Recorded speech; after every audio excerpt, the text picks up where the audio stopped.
Spirit. A reading from the Holy Gospel according to Luke. Glory to you, Lord. Mary set out and traveled to the hill country in haste to a town of Judah, where she entered the house of Zechariah and greeted Elizabeth. And Elizabeth heard Mary's greeting. The infant leaped in her womb, and Elizabeth, filled with the Holy Spirit, cried out in a loud voice and said, "Blessed are you among women, and blessed is the fruit of your womb. How does this happen to me, that the mother of my Lord should come to me? For at the moment the sound of your greeting reached my ears, the infant in my womb leaped for joy. And blessed are you who believed that what was spoken to you by the Lord would be fulfilled." Gospel of the Lord. Praise to you, Lord Jesus Christ.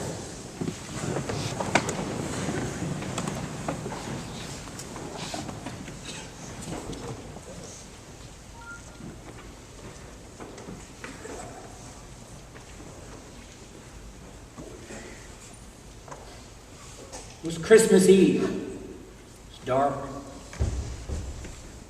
People had just put their presents under the tree and bed. The burglars were out looking for presents they could steal. One burglar, seeing this home alone, went into the house, creeped up to the tree and got his bag to put the gifts under it. And he heard this strange voice. "Jesus is watching you." He looked around, he got his flashlight, and he sees this African gray parrot. He points the flashlight and he says, "Was that you?" "Yes." He says, "Who are you anyway? What's your name?" He says, "My name is Moses." He says, "What kind of crazy people would name their parrot Moses?" And Moses said, "The same kind of crazy people that would name their 150-pound Rottweiler Jesus."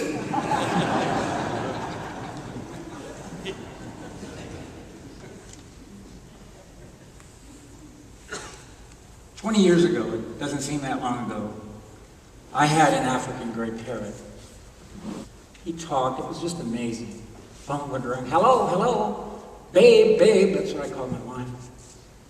And we named the parrot Kuja, Kuja.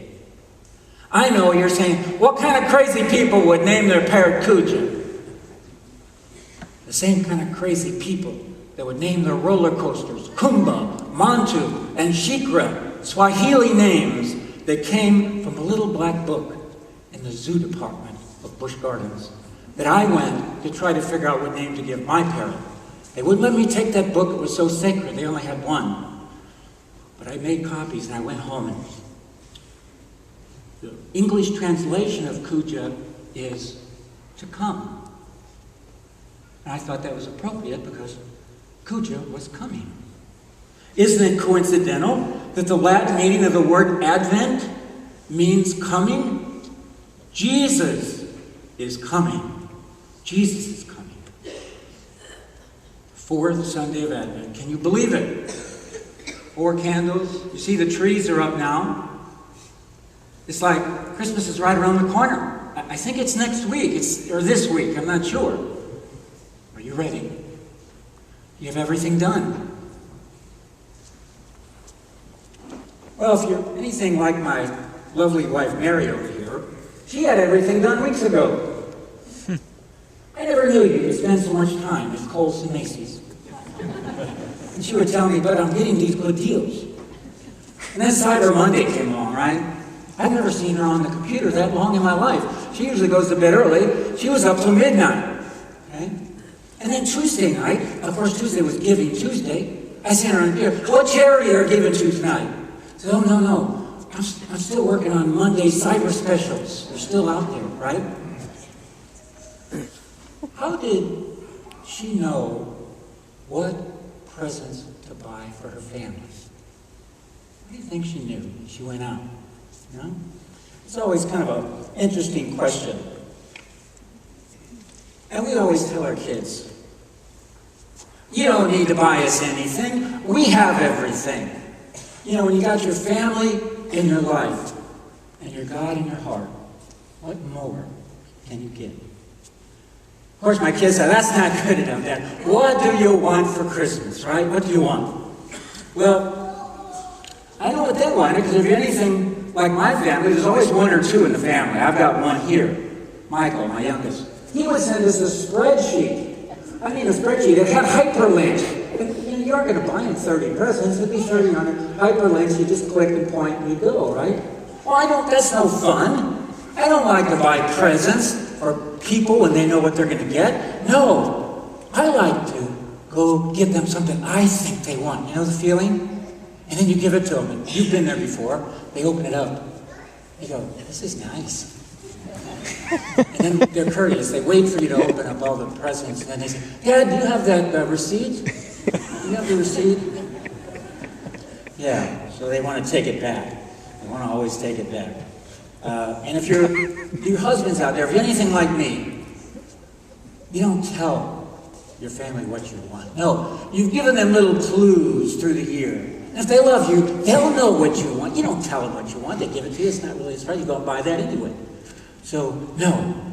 And what happens? 9 times out of 10, you don't get what you want. You have to go out and buy it. Now I've learned, I just go out and buy what I want anyway. If I get anything else, it's a bonus. So, we'll go from there. So I ask you, what is that perfect gift that you gave to somebody? You know what I mean. That special, perfect gift. It's special. People aren't expecting it. It makes you feel good. It's what I call gifts from the heart that show your expression of your love to whoever. I have met several, a couple that came to mind as I was writing this, where back when I was engaged, I gave my fiancée at the time, Mary, a beautiful card. I made it myself. I cut out wood. It was about this tall, hinges, and it folded. And we would write. I traveled. We wrote these cards. I'd cut out the middle and put those in the middle. I'd cut out the fronts, put on the front. She'll act it. That might be. I was so happy with myself. I gave it to her, and she was tickled with it too, because it showed my love for her. My son Mark, who's here, I gave him a letter that I wrote when he was going away to college. And I read it in front of the family, and I also sang him a song in front of the family, Father to Son, very special act of love as he was departing. And then my daughter recently, it was her birthday, I gave her a DVD, a 2-hour DVD of home movies that had sound on them from 35 years ago when she was 1 till 5, okay? I don't know why it took me 35 years to organize it. I'm lucky I found them. Got them out, put them together, and she was just elated, right? Now, Mary and I weren't so elated because it showed how precious time is, you know. Time is slipping by. It was a long time ago. So we asked that. So now we get to, what is that gift that Jesus wants? You ever thought about that? I'm sure Jesus is on your list, right? Mom, Dad, brother, sister, Jesus. And you've got a couple things. Although he hasn't given you hyperlinks or what he wants. But has he told you? Has he told you? I think so. If you were listening to the readings today, and it was hard, if you went to that second reading from Hebrews, it's interesting. That's one of King David's Psalm 40 that's being recited. And it's interesting that Psalm 40 was giving thanks to God. And the author of Hebrews does it in a very unique way. He imagines Jesus reciting. He says, Jesus said, Psalm 40. And in that Psalm 40, it goes something like this. Jesus says, it is not through an offering or sacrifice that I please you, but through my desire to do your will, O God. Perfect gift from Jesus to his Father. The gift of obedience to do his Father's will.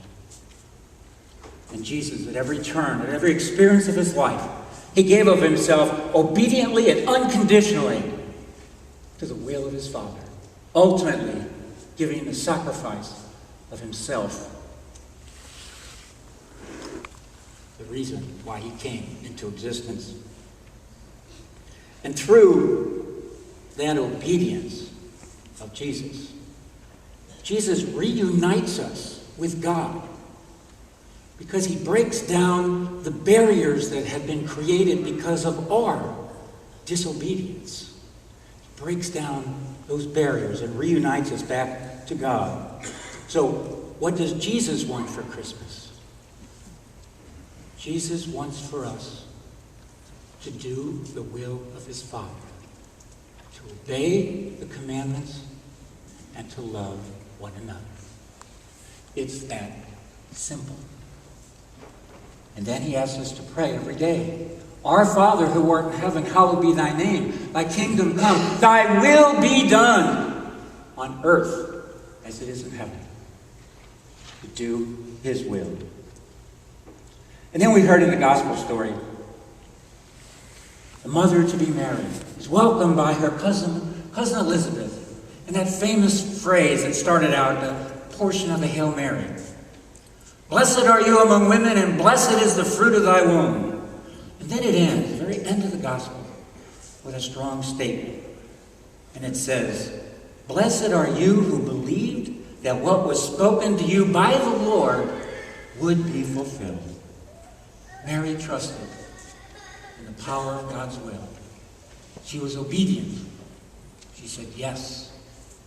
She said yes. And then in that second reading at the end, it said, By this will, we have been consecrated through the offering of the body of Jesus Christ once for all. You see, the obedience to God's will opens up the secret of life for us. That secret of life.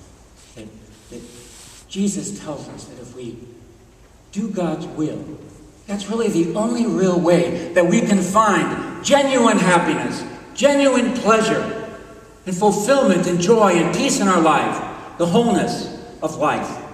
And it is through that obedience to the will that we learn to love. It's through that obedience we learn to love. A few weeks back, I read an article. It was shortly after the terrorist attacks in San Bernardino. And it went something like this. There were two women hiding under a table. You may have read the article. They were hiding under a table in the conference hall. And I think the one's name was Jennifer or something, Rebecca, something like that. And she said to the other woman, it was quoted in there, she says, if it's God's will, I wish to be spared from the bullets of these attackers. Brothers and sisters, it is not God's will for our life to be taken from someone else. It is God's will for us to love, not to kill. And the terrorists that aspire to a so-called God, small g, of evil, who motivates by hate and not love.